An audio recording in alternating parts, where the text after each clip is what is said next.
ఎడారిలో సెలయేర్లు అక్టోబర్ 3. ఆ భూకంపమైన తరువాత మెరుపు పుట్టెను. మెరుపు ఆగిపోగా మిక్కిలి నిమ్మలముగా మాట్లాడు ఒక స్వరం వినబడెను. మొదటి రాజులు 19:12. ఒక ఆమె ప్రభువును గురించిన అనుభవంలో, అవగాహనలో చాలా త్వరితగతిన ముందడుగు వేసింది. దీనిలోని రహస్యం ఏమిటి అని అడిగితే, ఆయన స్వరాన్ని జాగ్రత్తగా కనిపెట్టి వినాలి అని చెప్పింది. మనలో చాలామందికి ఆయన గురించి ఇంకా సరిగ్గా తెలియకపోవడానికి కారణం ఏంటంటే, ఆయన మృదువుగా అంటున్న మాటలను మనం వినిపించుకోవడం లేదు. ఆయన మెల్లగా మనలను ఆపడానికి ప్రయత్నిస్తుంటే మనము లొంగడం లేదు. నిమ్మలంగా మాట్లాడే స్వరం చెవులకు వినిపించదు, దానిని మనసులో గ్రహించాల్సిందే.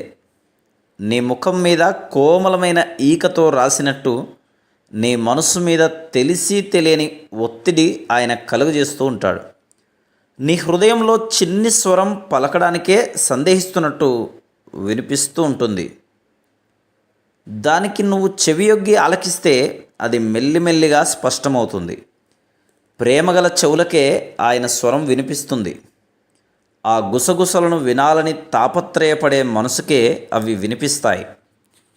ఆ ప్రేమను నిర్లక్ష్యం చేసి చాలా కాలం దానికి స్పందించకుండా, నమ్మకముంచకుండా ఉంటే అది మాట్లాడడం విరమించుకుంటుంది. ఆయనను, ఆయన స్వరాన్ని నువ్వు ఎరిగి ఉంటే ఆ మెల్లని స్వరం కోసం జాగ్రత్తగా కనిపెడుతూ ఉండాలి. సంభాషణలో ఏదైనా ప్రశ్నకి జవాబు ఇవ్వబోయే ముందు ఆ మెల్లని స్వరం ఏదన్నా చెబుతుందేమో ఎదురు చూడాలి. ఒక మార్గం ఉత్తమమైనదిగా నీ ఎదుట కనబడినప్పుడు, నీ ఆత్మలోకి ఒక స్పష్టమైన నమ్మకం ప్రవేశించినప్పుడు దానిని గురించి వివేచించు. ఆ దారిని వెళ్ళకపోవడం మానవ జ్ఞానానుసారం బుద్ధిహీనతలాగా అనిపించినప్పటికీ, దేవుడు నీ మనసులో నచ్చచెప్పిన దానిని బట్టి నీ పాదాన్ని వెనక్కి తీసుకో. ఆయన చిత్తం అర్థమయ్యేదాకా దేవుని ఎదుట కనిపెట్టు. నీ మనసులోనూ హృదయంలోనూ ప్రతి పథకాన్ని దేవునినే సిద్ధం చేయనివ్వు. ఆయననే వాటిని అమలుపరచనివ్వు. నీ స్వంత తెలివితేటలను అనుసరించకు.